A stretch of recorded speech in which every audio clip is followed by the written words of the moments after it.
Hey, I'd like to welcome you to another episode of Mission Matters. My name is Adam Torres, and if you'd like to apply to be a guest in the show, just head on over to missionmatters.com and click on Be Our Guest to apply. All right, so today I have Diana Hoyt on the line, and she's Chief Strategist and Trainer at Formula for Fundraising. Diana, welcome to the show. Welcome. Thank you. I'm delighted to be here. All right, so I'm excited. This is a very special episode. So I've known Diana since I got started really in finance, so many years ago, and we originally met. I believe it was at Toastmasters. Am I off on that one, Diana? I think Correct. so, right? Absolutely. Market Masters, Toastmasters. Oh my gosh, Market Masters, Toastmasters. Well, before I go off on a tangent on that, we'll start this episode the way that we start them all, and then I'm going to circle back to Toastmasters, of course. Okay. But we'll start with our Mission Matters Minute. So, Diana, we at Mission Matters, we amplify stories for entrepreneurs, executives, and experts. That's our mission. Diana, what mission matters to you? The mission that matters to me is helping nonprofits increase their capacity for fundraising. Yeah, it's a big task. It's a big, and doing all the interviews that I've done and having the privilege of interviewing many nonprofits, I mean, it can be challenging. And I know at the work that you're doing at Formula for Fundraising is helpful. And we're going to go into exactly how you're helping nonprofits. But before we do that, let's go a little bit further back into your career. Like, how did you get interested in this space? Like, what drew you to it? It was, I kind of fell into it. It was accidental, which happens to a lot of people. I mean, nobody becomes, well, today they do. There's actually degrees in nonprofit work. But I was asked to attend a meeting. I'd get trained. I'd make a few phone calls and raise money. I said, okay, I can do that. And it was just a very few short years later, I became the chief fundraiser for that organization and raised $1 million that year. And what I learned is that it's not just about asking the money for the money. It's about building the relationship and helping people support something they really believe in. Yeah. And it's really a higher calling to bring people to something that's important. And I love it. So I want to stick, a little bit earlier in the career for a moment longer. So you're at this point, you're working for another company, I believe, and you're obviously doing wonderful. Like I know people watch this, like, okay, how do we get Diana to work for us? Well, she consults now other things. Like we'll talk about that, but. Like, what did that, at some point, you decided to start a business? At some point, you decided to kind of cross over to be an entrepreneur and to start, and to launch a company. Like how did that decision take place? I worked for 5 nonprofit organizations in the greater Phoenix area. Yeah. What I learned is that I enjoyed building the fundraising program. Yeah. And once it was built and everything was up and running, I got bored. And I didn't know that about me. That was not something I understood about me until I had done it a few times. Yeah. And one of the things that I really saw that was important was their management of information, fundraising information. And so I, who had never started a business, who had never been in the software industry, started a software company. And actually designed fundraising software. And this was, wait, for context, though, I want to stick at that point for a moment. This isn't like the other day when you are like last year or a couple of years ago when now you can outsource, you can do other things. Like your company's been in existence for a while. Like that must have been challenging to not have at that time period experience in that field and then decided, like, I can't even imagine how you were managing that. Well, let's put it this way. My kids, who were at that time were in high school, college ages, said, "Mom, you don't even know how to turn on a computer."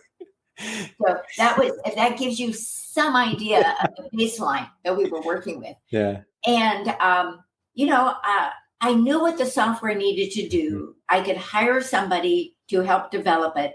I just had to write the schematics, the flow of what that software needed to do. And I could do that. My background, I was a high school mathematics teacher. I actually took a Fortran program in college. So it's not like I didn't know anything. Yeah. You might not have been able to turn on the computer, but you knew how to write a program. Right. And, I can turn on a computer now, so it's okay. So there's a lot of people right now, Diana, that are maybe in this realm of maybe accidental entrepreneur, or they're displaced. Lots going on in the world right now. For context, we're recording this in 2022 for everyone. So some people have lost their jobs, some people are transitioning to other things, and some are considering that entrepreneurial route. Like maybe they have some of the thought process that you did, or maybe they're thinking like it's time for them to maybe take a little bit of charge in what they want to do. What would you tell to that new group of entrepreneurs that are maybe considering leaving the corporate space and going out on their own? It's one of those things. I'm not going to tell you it was easy. It was one of the hardest things I ever did. I made it through the recession. I mean, at that point, I think I had ran up every credit card to the max. I was making payroll off a credit card. Wow. Okay? So unless you have a really strong backbone and are secure in who you are personally, don't do it. Yeah. I mean, you just have to just slog through the good times and the bad times. And, and I was blessed working with some wonderful people and working with nonprofits that talk about mission matters. Yeah. Their mission mattered so much that sometimes their stories would bring me to tears. And, if I could help them, wow. I mean, I couldn't do anything more. So, yeah, you really, I would tell anyone who wants to be an entrepreneur, you better have a backbone of steel and be semi-crazy. Oh my gosh, I cannot believe you said that. Well, I can believe it, and I'll tell you why. I'm keeping a mental kind of rolling toll in my head. So, I mean, I've done thousands of interviews, thousands of entrepreneurs, literally going on 5,000, maybe over now, and probably 80% of them that have been doing it for a while say, "Don't do it, or you have to be crazy." Or pain. Pain is also another word that's used frequently. One of my favorite. You think this is an entrepreneur show? If somebody's watching this for a while or listening to this for a while, they're like, how come on this entrepreneur show they keep on telling us don't do it? Like all these other shows say, I love it. I love that it's a true answer, and just the guts it takes to make payroll when you need it to on credit card. Hat goes off. And I like to paint the picture of like kind of the early days in these interviews, because skipping to the good part and where you're at now and how you're helping companies now, that part's easy. But without that story in the beginning of what it took to get there, it's like, and every entrepreneur that's watching this, that's maybe on their first, second, third, fifth, 20th, I'm probably 20 businesses in before this one actually stuck. And if you told me, was I going to be a podcaster when I grew up? What are you talking about? When I graduated college, I don't even know if podcasts were out, right? They were called radio shows, and it's not what I do. Right. So I do want to paint a little bit of the picture now of just the general like dilemma, specifically in information, which is what you specialize in. That obviously, in the initial, stages of your career, you saw that, the 5 companies you work with, they'd had some issues, right? And with data management. But now in hindsight, many years in your career and working with many, many organizations, like tell us what that fundamental problem or problems are with the data side of things. Well, I think that, like businesses, there's so much data out there, and nonprofits have a lot of data, some more or less, some I don't think do a very good job of it, but it's data by itself means absolutely nothing if you don't look at it, and if you don't, there are certain things that you need to know, and using that on an annual basis, create your strategies for fundraising. And a lot of times the strategies have absolutely nothing to do with the data. Wow. And consequently, it makes it very difficult. Can you give an example of that? Just a small one, just to kind of clarify, because I'm trying to imagine it. Okay. Well, one of the big numbers is donor retention. And my company was involved back in 2006 when the Association of Fundraising Professionals and the Urban Institute, which is a think tank in Washington, D.C., came together to do a research project. And they invited software companies to participate. I was like the baby software company. Everybody else was a bigger guy, and literally guy. I was the only female. And what we did is we created this means in our software that we could grab data with a nonprofit's permission, and it would go to the Urban Institute, and they would run these reports. And at that time, donor retention in the United States was running about 60%, which, by the way, if you were running a business and you only had 60% donor retention or customer retention, you wouldn't be doing very well. Right? Okay. Well, that'd be something to be focusing on heavily, right? Because every metric says that, keeping a current client versus acquiring a new one, anything I've ever read says it's way more expensive. So if you can solve that retention problem, you're probably doing pretty well. Go ahead. Now, that donor retention number, now keep in mind, this was like 2005, 6. It was 60% donor retention. It is now 45%. And nonprofits will say, well, our donor, we run our numbers and everything's fine. And I'm going, really?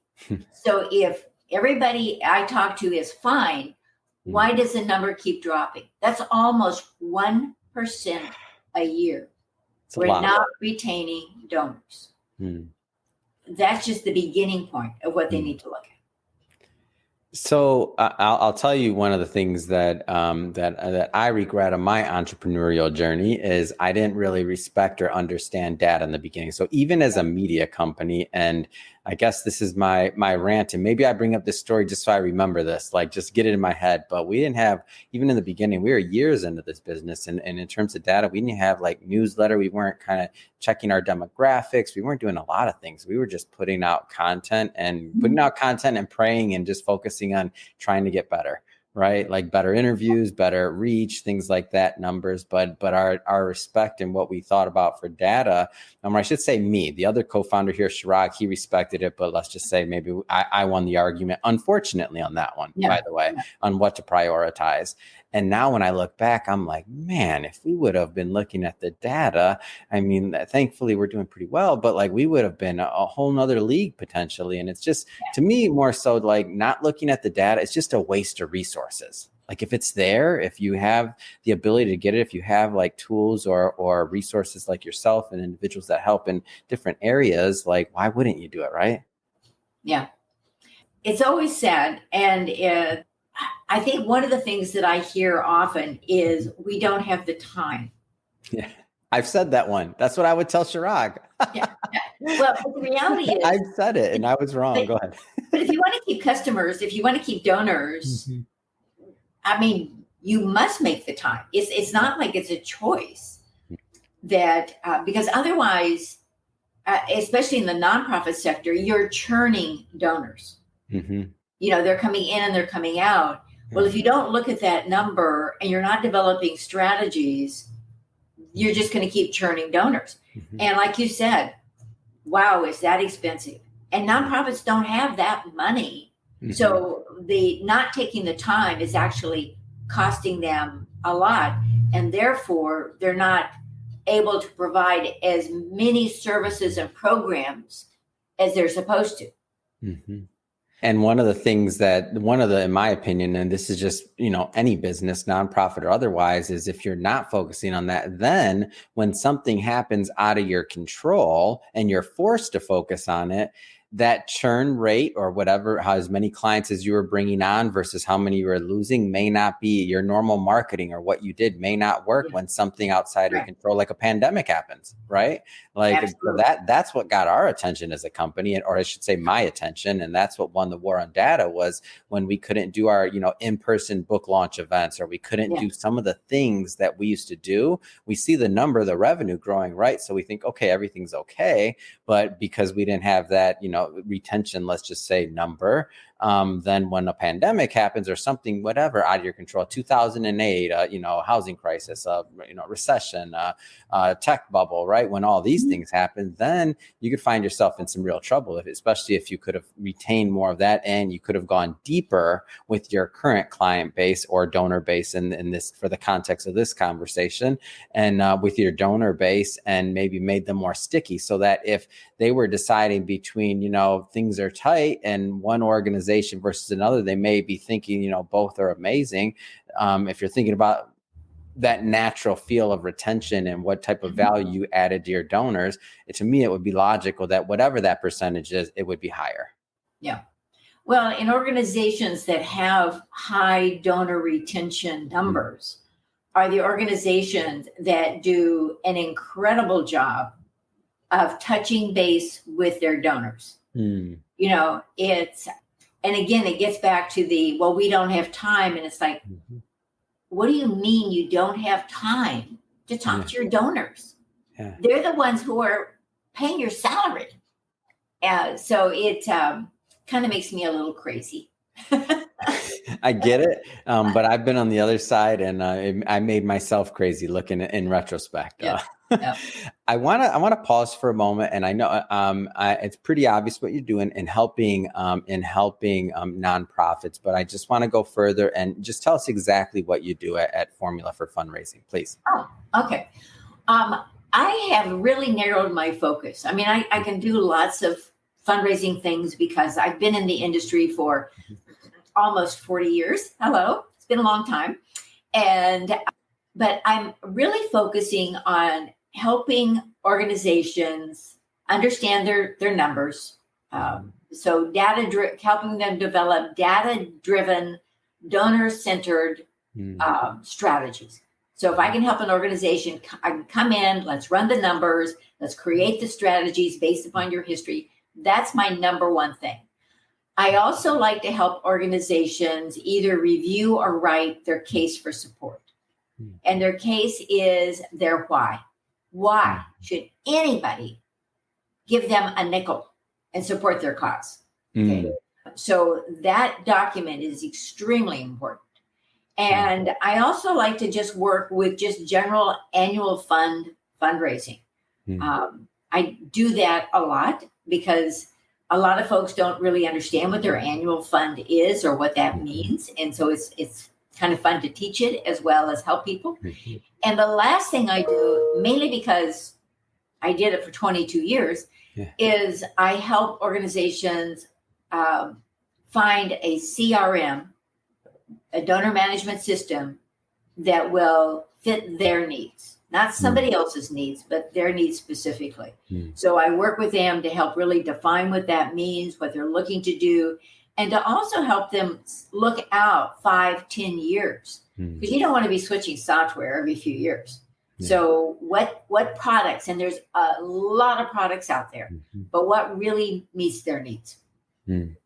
Oh, when you said CRM, the first thing I thought about is how wonderful as a company we felt when we moved from our Excel spreadsheets or Google Sheets, whatever we were using, to CRM. Like it was like I don't know, the light was like, we all of a sudden we have access to all this data, and now we can actually do something and make use of it, and we can reach out to individuals, and we're not thumbing through countless spreadsheets. And then exactly what you said, I wish we had worked with somebody on picking the right CRM, because we went through probably 3 before we landed on one within maybe 3 years.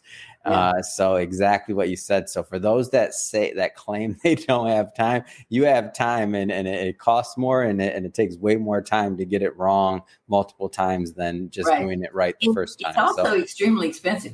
Oh yeah. That's what I said. It costs more and it takes the time. You would like the fact I have a sign up on the wall of my desk that says, "Friends don't let friends fundraise with Excel."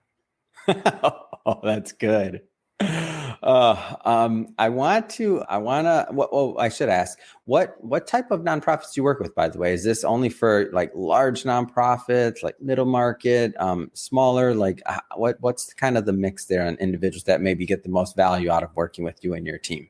Okay. My sweet spot is small to medium sized.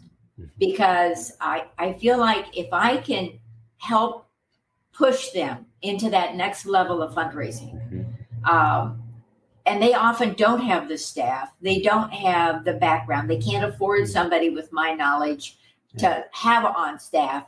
So I can come in as a consultant and help them, get them trained so they can move forward, and then I'm out the door.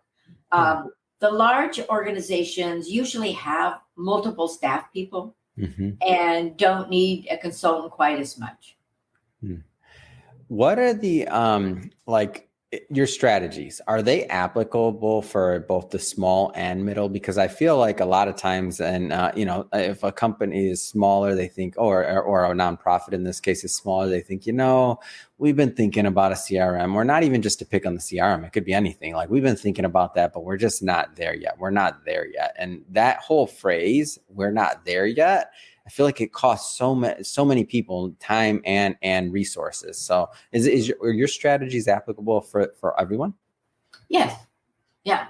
It's some things are very simple, but there's a series of data analytics I like to go through so they can really see, okay, this is what we've done. Yeah. This is where we are right now. If we want to get from here to there, what are we going to have to do? Well, that doesn't change for any organization. It's like, what do you have and where do you want to be and what do you have to do to get there? So, I don't see, even if you were a major university, you still have to look at it the same way. I just don't want to work with a major university. I'd rather work with a small, social service agency that I can make a difference. Yeah.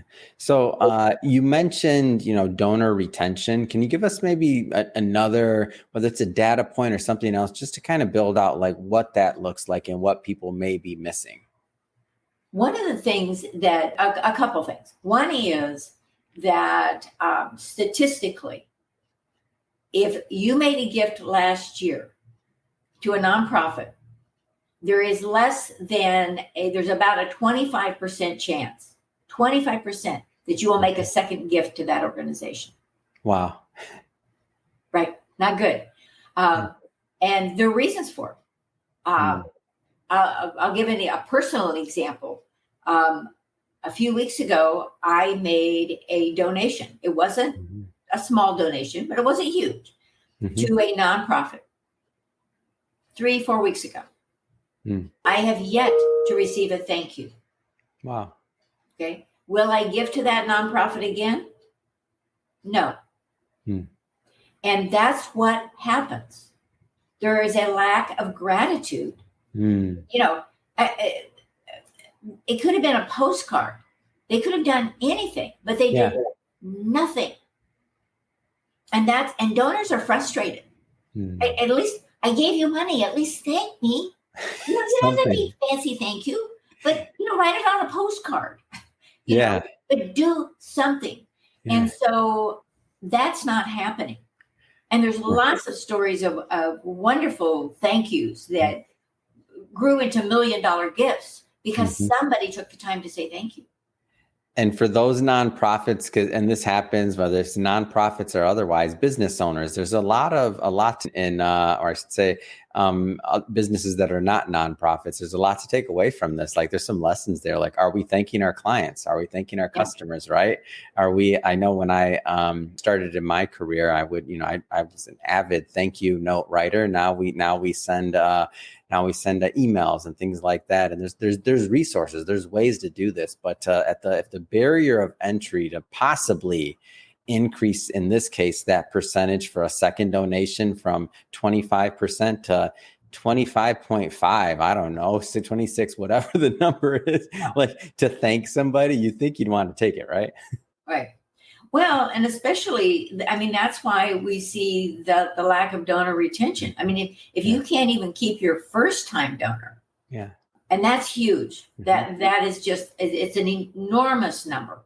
That if nonprofits did nothing else, one of the things we always recommend is, if you receive a check in the mail as a nonprofit, pick up the phone and call them. Okay. If you receive a check or a donation online, immediately send out an email thanking them. But, and here's the big but, this is just drives me crazy.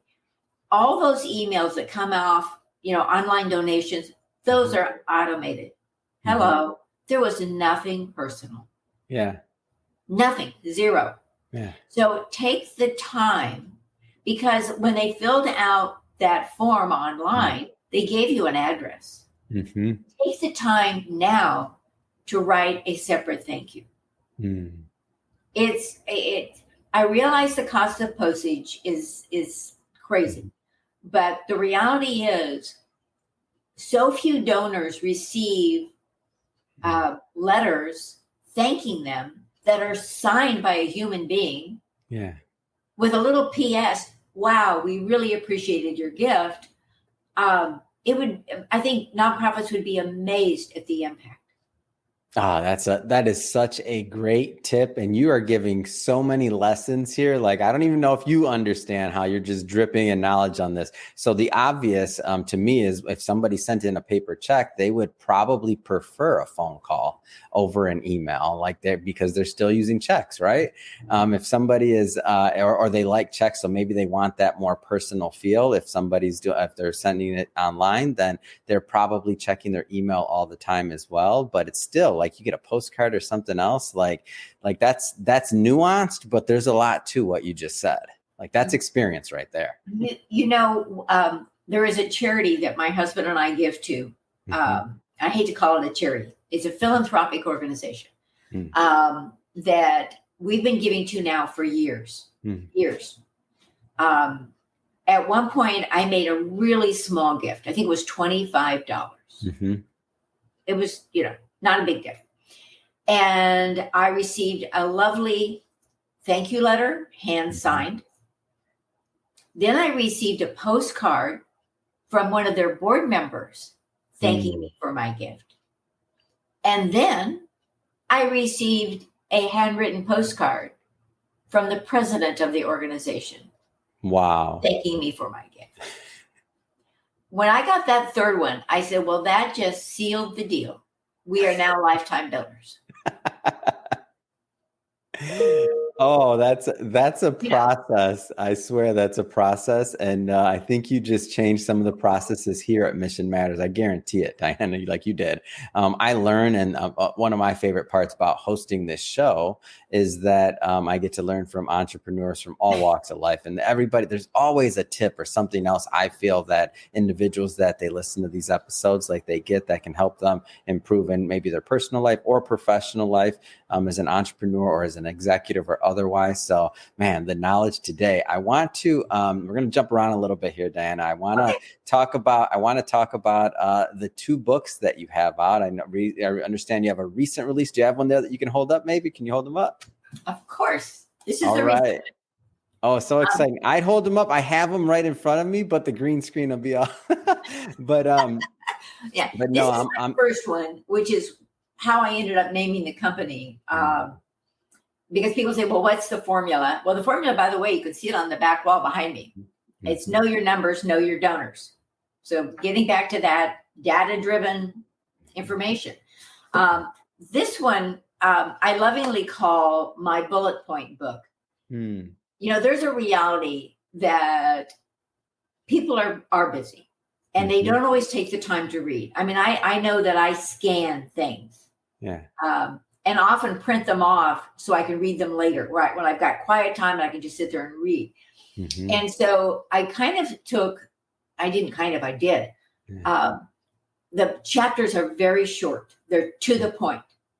Because I wanted people in the fundraising field, whether they were staff or volunteers, to be able to read something and have an answer and be able to go do it. So it's the bullet points of what you really need to do, which is why the 24 rules for raising even more money.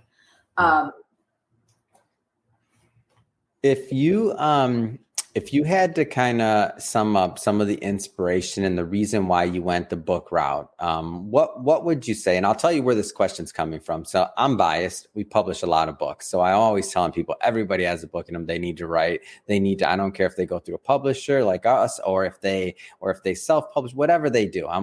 So I may be a little biased there, admittedly, but there's a lot of different ways to create content and distribute it. And I'm not against any of them. We do them all, right? Blogs, videos, podcasts, you name it. But to me, like the book is something special when you can hand somebody something, whether it's a prospect or a client or just a friend, and share knowledge through handing them that physical book. Like, why'd you go the book route? Accidentally. Best answer ever. I had been teaching a course on fundraising for years. And I took the sections of that course and wrote blogs. Yeah. And I was about 2/3 in of the course and writing these blogs. Mm-hmm. And I went, oh my heavens, this could be a book. You're like, I already wrote a book. You wrote a book and didn't know you were writing a book. That's right. Great. And so it took a while because the blogs are pretty short. Yeah. So I had to expand these ideas out into more of chapters. I still kept it small. Again, that whole concept of people don't read. And so that I did that one. And then I had also had another workshop that I had done. And it was actually called the 19 Rules for Fundraising, which ended up being 24 by the time I got done. And I just felt that if I could, I loved my first book, but I thought I need something that's going to be more just boom, boom, boom. Because even when I teach webinars, and that's why I usually get pretty good marks when I teach a webinar, is I give people solutions that they can do. They can go back to their office, or if they're already in their office, and they can do it. And they can often do them within minutes, not days. Yeah. And if you don't give people solutions, theory is wonderful, but a solution is what people are looking for. I think especially today, more than ever before. Yeah. And so now that you've published and you've gotten the work out, like how do you feel? Like how's the book been received up to now? So far, in a very positive manner. I've had a couple of groups who've actually bought. I had one lady who bought 40 books. Yeah. She wanted all of her staff to have it. She wanted all of her board of directors to have it. She wanted a lot of her major donors to have the book. And I just had another lady who's ordered 25 books. She has a group of nonprofits she works with, and she wants them all to have the book. So, that to me is fun because it's getting that information out to help them increase their capacity. What would you tell those that are out there because this is what I find many times. There's individuals like yourself that are, really experienced. They have a lot to offer. They are offering a lot to their clients and otherwise. And I'll put myself in this camp, by the way. Like my first book, I didn't want to do it. I was, my mentor said, Adam, you got to write a book. And I'm like, I'm not writing a book. Like, I don't have time for that. That's my famous one, right? For sure. I don't have time for that. And so, begrudgingly, at this time I was a finance advisor still. Begrudgingly, I wrote that first book, and it really changed my life. It did. Like everything, like the company, everything, they all started from that book in terms of that being the seed that was planted. So what would you tell those out there that are considering a book or maybe haven't, but they have this wealth of knowledge? Like why should they do it? I think it gets really down to the point of if you have a body of knowledge that will make a difference, you quite honestly have a responsibility to share it. I think that if that whole thing, knowledge is power. Yeah. But knowledge is only power if you share it. If you keep it to you, what good did it do? Yeah. But if you give it to the world, I mean, I have a gentleman who is actually in Nigeria who's in contact with me about maybe helping their nonprofit. I don't know if I can, but it's like, I'll answer his questions. I can maybe give him some ideas. And I don't mind doing that. Yeah. I mean, there's a postcard. Where's a copy? I have a little bitty postcard that looks just like the front of the book. And on the back of this postcard, if somebody has this, they can call me for a 30-minute consultation on any fundraising. Adam, it's 30 minutes of my life that I can give back to somebody else or to a nonprofit and help them. Yeah. Am I doing this pro bono? Yes. Mm-hmm. If they find I'm valuable, they may hire me, or they may bring me in to speak, or they may buy 40 of my books. Yes. So it really is about giving back to the world. Why not?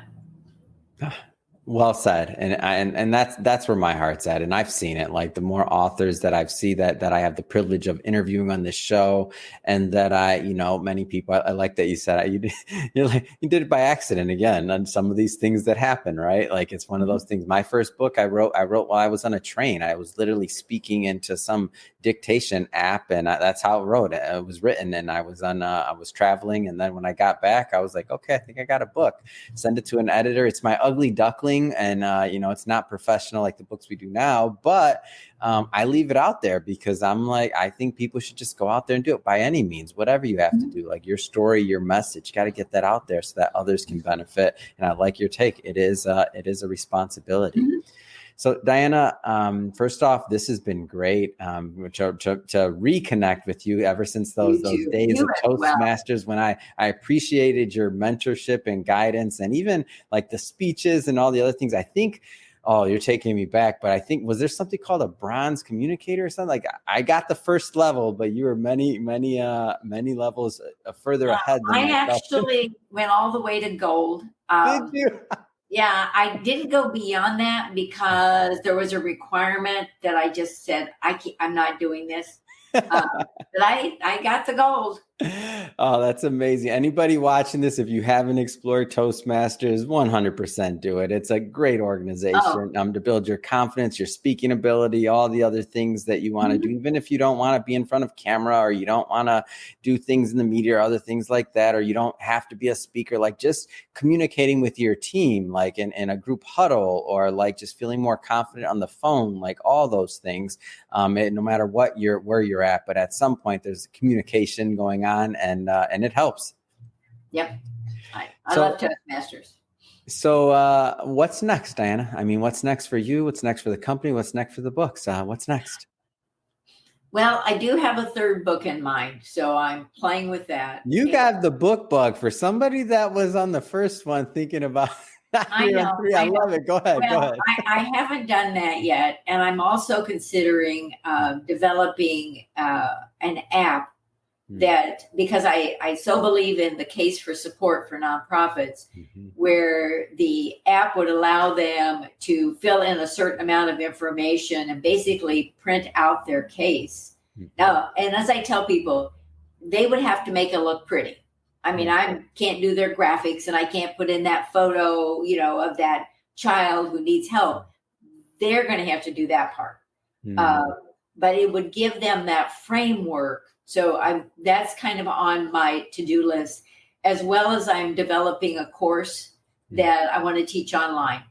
I prefer to teach in person, but by teaching online, the gentleman who is in Nigeria can be in my class. Yeah.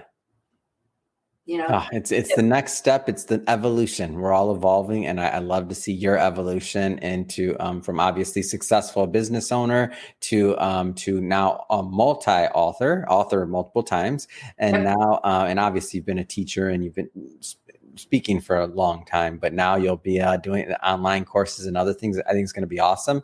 So even graduating from the webinar side, I think, which you've been doing. So I just love to see the evolution, that you keep pushing the envelope to find ways to take the knowledge that you've accumulated through the years and helping your clients, and to really share that with others so that they can benefit and be of benefit, hopefully, as well. That being said, so Diana, if somebody is listening to this and they want to connect and they want to follow up, whether it's about the book, whether it's about maybe a consultation, what's the best way for them to do that? Oh gosh, probably the best way is by email. It's, Diana, DIANA at formulaforfundraising.com. Yeah. They can also call my phone, 602-722-3624. Please no crank calls, but we got a good audience. Don't worry. Well, I love to help nonprofits, and sometimes somebody just needs a simple answer. And if I can do that, I would love to.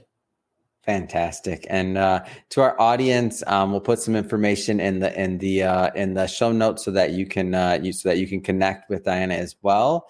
And speaking of the audience, if this is your first time with Mission Matters or engaging with our platform, we're all about bringing on entrepreneurs, executives, and experts, and having them share their vision, their mission, why they do what they do, how they're doing it, what knowledge do they have that we can all benefit from and learn and grow together. If that's the type of content that you find interesting or exciting or of benefit or value, then we encourage you, hit that subscribe button, because we have many more mission-based individuals coming up on the line, and we don't want you to miss a thing. And Diana, it's been so much fun reconnecting with you and having you on the show. Thanks again for coming on. Thank you. Pleasure to be here.